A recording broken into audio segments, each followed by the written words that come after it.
नमस्कार।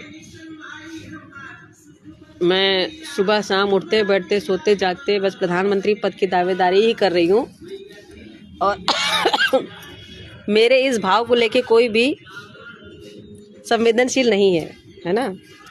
और मैं भी नहीं हूँ, मैं तो भगवान भरोसे छोड़ चुकी हूँ। मैं तो अपने जो मेरी किस्मत है उस पे आश्चर्य करती हूँ कि मैंने क्या क्या चाहा और वो मुझे मिला।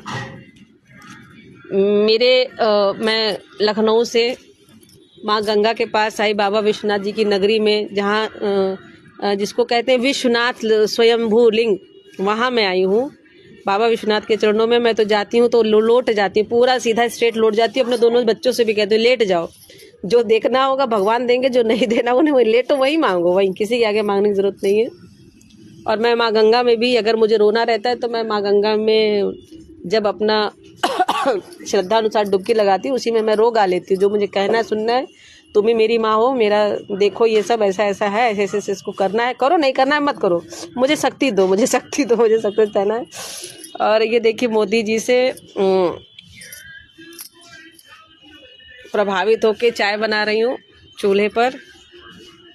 तो मैं तो हर योग्यता अनुसार प्रधानमंत्री बनने की, मतलब मैंने ठान ली है कि बनना ही बनना है, जिद है मेरी। और जितने लोग मुझे सुन के ईर्ष्या कर रहे हैं या जल रहे हैं या हंस रहे हैं, तो जैसे बहुत पहले मेरे पिताजी ने अमीनाबाद बाज़ार में मुझे छोड़ दिया था कि तुम जमीनियम थोड़ा कचड़ा वचड़ा में लौट लो, थोड़ा तुम भी अपने मन का कर लो, तो वही कचड़ा है, समाज वही कचड़ा है। और जितने लोगों को मेरी कुछ भी समझ में नहीं समझी, वो कचरा ही है, क्योंकि मानसिक रूप से हम किसी का भला देखना चाहते ही नहीं है।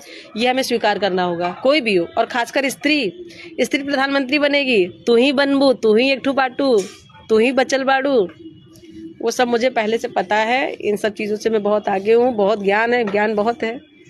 कई दिनों से सब कोई कह रहा है कि आप बहुत ज्ञानी है, बहुत ज्ञानी, चाहे वो ताना मारे, चाहे उन्होंने अनुभव किया हो, कोई फ़र्क नहीं पड़ता है। बात यही है कि हाँ, मैं ज्ञानी हूँ, मैं समझदार हूँ। मैं छोटे छोटे झमेलों में, और कितने भी तीर भीष्म पितामह को चुभे थे, वो सामर्थ्यवान थे उतना सहने के लिए। तो तीर अब चुभेंगे और उनको सहना है, क्योंकि मैं खुल के सोशल मंच पे जब अपना ऐलान कर रही हूँ तो खुल के मुझे प्रतिक्रियाएं मिलेंगी। बहुत सारे अपवाद हैं, कोई समझेगा कोई नहीं समझेगा, कोई बात नहीं भैया, अपना अपना अपना स्वाद है।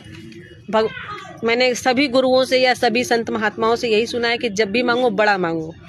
तो मैं क्यों ना क्षीर सागर साकेत वैकुंठ धाम सब मांग लूँ। जब मांगना ही है तो बड़ा मांगे, छोटा क्यों मांगे, और किससे मांगे।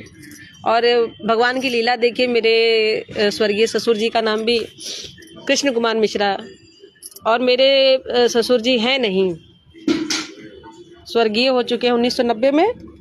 तो पहले मैं अपने ससुर से ना मांगूं, क्योंकि वो तो वहीं पर है। देखिए, जो आपको किसी काम करवाना रहता है अधिकारी से, तो अधिकारी के पास जो प्यून है उससे आप कहते हैं।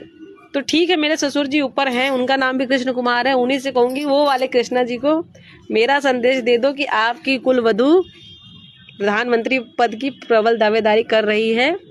अब उसको देखिए कितने साल में, कितने महीने में, कितने जन्म में, वो आप लोगों के ऊपर है। मुझे केवल शपथ ग्रहण करना है और अपना माहिष्मती वाला साम्राज्य स्थापित करना है।